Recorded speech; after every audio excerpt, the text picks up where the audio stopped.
मध्य प्रदेश, राजस्थान और छत्तीसगढ़ में भीम आर्मी और आज़ाद समाज पार्टी को बहुत उम्मीद थी, लेकिन जो नतीजे आए हैं वो कहीं ना कहीं निराशाजनक जरूर रहे हैं इस पार्टी के लिए। लेकिन जो कार्यकर्ता हैं वो 2024 के लिए अभी से जुट गए हैं। भीम आर्मी के राष्ट्रीय महासचिव कमल वालिया जी इस समय हमारे साथ हैं, उनसे बात कर लेते हैं। 3 राज्यों के नतीजे जो थे वो आपके पक्ष में नहीं आए। क्या लगता है कि जो जनता ने जो निर्णय लिया है उसको कैसे देखते हैं आप लोग? देखिए, बहुजन समाज, हमने पहले भी कहा था, आपको आज भी कह रहे हैं, बहुजन समाज अगर किसी पर विश्वास कर रहा है तो एडवोकेट चंद्रशेखर आज़ाद, आज़ाद समाज पार्टी और भीम आर्मी भारत एकता मिशन। क्योंकि हमें उन पार्टियों से ज़्यादा वोट मिला है जिनके वहाँ पिछली बार 8 विधायक थे। हमें राजस्थान में 3,55,000 वोट मिला है, मध्य प्रदेश में 1,70,000 वोट मिला है। हम बता रहे हैं, हमें आज जनता का प्यार हमें मिला और हमें पूरी उम्मीद है। हम तो वो व्यक्ति हैं कि जो ज़मीन से लेकर के अब तक संघर्ष कर रहे हैं और अपनी आखिरी सांस तक, जब तक हम इस देश में, उस देश की गद्दी में बहुजन समाज को शासक नहीं बना देते, हम लोग आराम से बैठने वाले नहीं हैं। सपा और कांग्रेस का अगर समर्थन कहीं ना कहीं मिल जाता तो क्या लगता है कि वोट परसेंटेज और बढ़ता और एक आधा विधायक आप लोगों के हिस्से भी आ जाता? देखिए, हमने मान्यवर साहब को पढ़ा है और मान्यवर साहब ने कहा है कि संघर्ष करते रहिए, परिणाम बहुत अच्छे होंगे, और वही हम कर रहे हैं। आज बहुजन समाज ने हम पर इतना विश्वास जताया कि हमारा जो है सम्मानजनक वोट मिला है, और आने वाले 2024 में लोकसभा में हमारा जो है एक ऐसा लीडर निकल के जाएगा इस देश की संसद में कि जो इस देश की तस्वीर बदलने का काम करेगा। गठबंधन रहेंगे या क्या स्टेप रहेगा? गठबंधन से मतलब नहीं है। हम लोग जमीन से जुड़े कार्यकर्ता हैं और आंदोलनकारी हैं। हम बहुजन समाज पर जब अत्याचार होता है, जब कोई नहीं आता है, जब वो लोग नहीं आते हैं जिन्होंने आज तक बहुजन समाज को लूटने का काम किया, जिन्होंने आज तक बहुजन समाज को ठगने का काम किया, जब भी भीम आर्मी के कार्यकर्ता और एडवोकेट चंद्रशेखर आज़ाद जी बहुजन समाज के मान सम्मान स्वाभिमान की रक्षा करते हैं, उनके संघर्ष के लिए लड़ते हैं। एक आपकी प्रतिक्रिया और लेना चाहूँगा। आज जो बहुजन समाज पार्टी के अध्यक्ष हैं मायावती, उन्होंने आकाश आनंद को अपना उत्तराधिकारी घोषित कर दिया। ये आकाश आनंद वही हैं जिन्होंने कहा था कि कौन चंद्रशेखर, मैं नहीं जानता।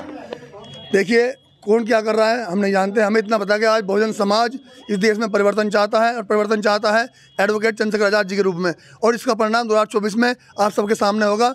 और जो लोग ये बात कर रहे हैं कि कौन चंद्रशेखर, वो खुद अपनी पहचान ढूंढ रहे हैं। चंद्रशेखर भाई किसी पहचान के मोहताज नहीं है, उन्हें भारत के साथ साथ विदेशों में जाना जाता है, और जो लोग उनका नाम लेकर के खुद फेमस होना चाहते हैं तो उनकी क्या पहचान होगी? भीम आर्मी के संस्थापक एडवोकेट चंद्रशेखर आज़ाद जी को इस देश का बच्चा जानता है। 2024 में आज़ाद समाज पार्टी क्या भूमिका रहेगी उत्तर प्रदेश में? उत्तर प्रदेश में नहीं, पूरे देश में बोलिए आप। पूरे देश का बहुजन समाज, पूरे देश का युवा भीम आर्मी और आज़ाद समाज पार्टी और एडवोकेट चंद्रशेखर आज़ाद जी को पसंद करता है। और ये विधानसभा के चुनाव में जो राजस्थान और मध्य प्रदेश लड़ा है, उसमें लोगों ने साबित भी किया है। देखिए, हार जीत चलती रहती है, लेकिन आप कहाँ खड़े हैं साबित करता है। हम लोग लोगों के दिलों में हैं, और ये लोगों ने जो है साबित कर दिया है। और लोग भी यहाँ मौजूद हैं। आप बताइए, जो 3 राज्य में नतीजे आए थे कि निराशाजनक रहे हैं आप लोगों के लिए, तो अब क्या लगता है कि कितना संघर्ष और ज़्यादा टफ हो गया आप लोगों के लिए? देखिए, भीम आर्मी भारत एकता मिशन संघर्ष के नाम से ही जानी जाती है पूरे देश के अंदर, पूरी दुनिया के अंदर। अब जो नतीजे आए बड़े सम्मानजनक आए हैं। हमारे नेता एडवोकेट चंद्रशेखर आज़ाद जी, कमल सिंह वालिया जी, विनय रतन जी पूरा संघर्ष कर रहे हैं अपने समाज को ऊपर ले जाने के लिए, राजनीति में अपना अस्तित्व स्थापित करने के लिए। जो नतीजे आए हैं वह सम्मानजनक है, और आने वाले 2024 में और 2000 यूपी के अंदर 2027 में भी जो नतीजे आएंगे वे एक देखने वाले होंगे। ठीक है, आप बताइए कि जैसे आकाश आनंद को बहन जी ने कह दिया कि हमारा उत्तराधिकारी है, तो कहीं ना कहीं वो चंद्रशेखर आज़ाद के सामने उनको टक्कर देंगे तो नहीं खड़ा कर दिया उनको? अब आकाश आनंद जी के बारे में क्या बोलूं। भीम आर्मी और आज़ाद समाज पार्टी का छोटा सा कार्यकर्ता उस छोटे से कार्यकर्ता का भी मुकाबला नहीं कर सकते आकाश आनंद जी। ठीक है, ना नॉलेज में, ना लड़ाई में, और ना संघर्ष में, किसी भी तरीके में। ठीक है, आकाश आनंद जी का तो जिक्र ही मत कीजिए। मैं तो वो जो पर्चा हो ना सामने, उसे देख के तो मैं किसी भी कैंडिडेट की बुराई करते हैं, तो बात ही नहीं और कुछ। अच्छा, क्या लगता है कि अगर समाजवादी पार्टी और कांग्रेस का साथ मिलता है इन 3 राज्यों में तो क्या और अच्छे परिणाम रहते हैं आप लोगों के लिए? देखिए, परिवर्तन की लड़ाई है बॉस। आप वोट परसेंटेज भी देखिए आप हमारा। अभी हम लोगों को पार्टी शुरू किए हुए कोई ज़्यादा दिन नहीं हुआ, लेकिन उसके बावजूद भी आप हमारा वोट परसेंटेज देखिए। हमने जो लड़ाई लड़ी है वो अपने दम पे लड़ी है, और उसके बावजूद भी हम लोगों ने बड़े अच्छे परिणाम दिए हैं। वो बात आपकी ठीक है, गठबंधन का या सहयोग का फ़ायदा किसी भी पार्टी को होता है। आप अगर पूर्व में देखें तो जिस भी पार्टी ने राज्य में सरकार बनाई है उसने भी गठबंधन से ही सरकार बनाई है शुरू में। ठीक है, फ़ायदा मिलता। तो अब क्या उम्मीद करते हैं कि आगे रहे कुछ फ़ायदा, मिले कुछ फ़ायदा? देखिए, प्रयासरत हैं, पार्टी के उच्च पदाधिकारी प्रयासरत हैं और इस कोशिश में हैं कि हाँ, कहीं ना कहीं विचारों के साथ समझौता हो। मतलब अगर तालमेल हो तो वैचारिक तालमेल हो, और जिन पार्टी के साथ अगर वैचारिक तालमेल होगा तो गठबंधन भी उन्हीं के साथ होगा और उन्हीं के साथ मिलकर कहीं ना कहीं सत्ता के लिए लड़ाई लड़ी जाएगी। ठीक है, यहाँ और लोग मौजूद हैं। कुछ दिन पहले हमने शेखर भाई से बात की थी, उनके घर पर इंटरव्यू किया था, तो उन्होंने दावा किया था कि हम भी यूपी में 80 सीटों पर चुनाव लड़ रहे हैं। तो हम तो हर जगह चुनाव लड़ रहे हैं, लेकिन हमारे परिणाम भी अच्छे आ रहे हैं। और मैं आपको बता दूं, अभी बात कर रहे थे आप आकाश आनंद जी की। देखो, आकाश आनंद जी वो चीज़ है जो एसी में सोते हैं, एसी में रहते हैं, वो ज़मीनी स्तर पर नहीं निकले कभी भी, ना ही वो ज़मीन की बात जानते हैं कि ज़मीन पर हो क्या रहा है। मैं आपको बता दूं, वो एक बिजनेसमैन है, वो केवल बिजनेस करने के लिए आएंगे यहाँ पर, हम लोगों की वोट बेचने का काम करेंगे, इस साल और कोई काम नहीं करेंगे। और हमारी जो पार्टी का प्रत्येक कार्यकर्ता, संगठन का जो प्रत्येक कार्यकर्ता, वो ज़मीन से जुड़ा है और ज़मीन का लगातार काम कर रहा है, लोगों के मदद करने का काम कर रहा है। आप क्या कहेंगे आकाश आनंद को लेकर? देखो, आकाश आनंद जी भी ठीक है, वो अपने जगह ठीक है, लेकिन हम अपना जो संघर्ष कर रहे हैं, हम जमीनी स्तर पर संघर्ष कर रहे हैं अपना, और आगे भी हमारा संघर्ष जारी रहेगा, क्योंकि हमको इस देश की सत्ता हासिल बहुत जल्दी करनी है।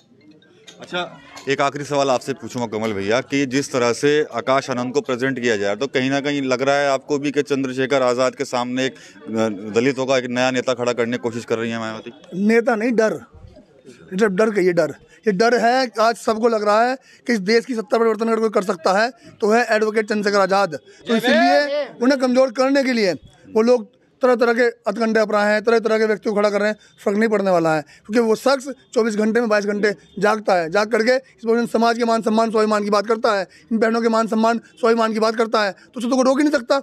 इस देश की सत्ता परिवर्तन 2024 में होगी, और ये जो है बहुजन समाज आज विश्वास करता है एडवोकेट चंद्रशेखर आज़ाद जी पर, आज़ाद समाज पार्टी और इन तमाम कार्यकर्ताओं पर जो अपना फ्यूचर दांव पर लगा करके इस समाज के लिए निकल पड़े हैं, इनके मान सम्मान स्वाभिमान की बात करने के लिए, इनके लिए संघर्ष करने के लिए। तो जो आदमी इस देश में बहुजनों की बात करेगा, मान्यवर साहब ने कहा है कि बहुजनों की बात करेगा वही देश पे राज करेगा, वरना बतेरे लोग आए। बहुत लोगों ने बहुजन समाज की वोट लेने का काम किया, सिर्फ इस समाज को ठगने का काम किया और कुछ नहीं किया। आज बहुजन समाज समझ चुका है, क्योंकि अब लोग अनपढ़ नहीं रहे हैं, अब बहुजन समाज पढ़ा लिखा है, अच्छी अच्छी जगह जॉब कर रहा है, नौकरी कर रहा है, तो जानता है हमारे लिए लड़ कौन रहा है, हमारे लिए गोले कौन खा रहा है, हमारे लिए जेल कौन काट रहा है।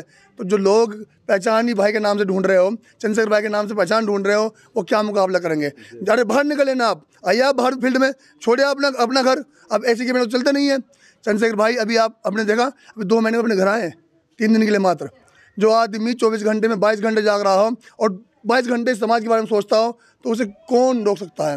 इस देश की सत्ता परिवर्तन होगी और भीम आर्मी राष्ट्रीय समाज पार्टी के रूप में होगी, ये हम आपको बता दे रहे हैं। सत्ता परिवर्तन के लिए सहयोग लेंगे किसी दल का यूपी में? ये तो शेखर भाई, वो हमारे नेता हैं, वो डिफेंड करेंगे। लेकिन आपको बता दें, हम आज देखिए, आप जितने भी कार्यकर्ता खड़े हैं यहाँ आज जो है हज़ारों कार्यकर्ता आए हुए हैं।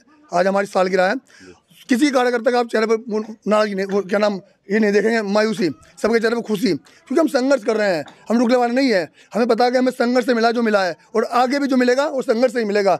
ये लोग तो वो लोग हैं, ना तो भूख देखते हैं ना प्यास देखते हैं, सिर्फ और सिर्फ बहुजन समाज के लिए काम करते हैं। तो इन 3 राज्यों में जो चुनावी हार मिली है, उसको लेकर आज़ाद समाज पार्टी और भीम आर्मी के जो कार्यकर्ता हैं वो कतई भी निराश नहीं है, बल्कि जो वोटिंग परसेंटेज उनका वहाँ पर बढ़ा है उसको लेकर काफ़ी खुश हैं। और 2024 में उसी वोटिंग परसेंटेज के रूप में एक बड़ा सत्ता परिवर्तन करने की बात जो है, दावे जो है वो इनकी तरफ से किए जा रहे हैं। इसके अलावा जो आकाश आनंद को बहुजन समाज पार्टी की जो सुप्रीमो है मायावती, उन्होंने अपना उत्तराधिकारी चुना है, तो उसको लेकर भी इन लोगों की प्रतिक्रिया सामने आई है। TV9 यूपी के लिए सहारनपुर से विकास कपेल।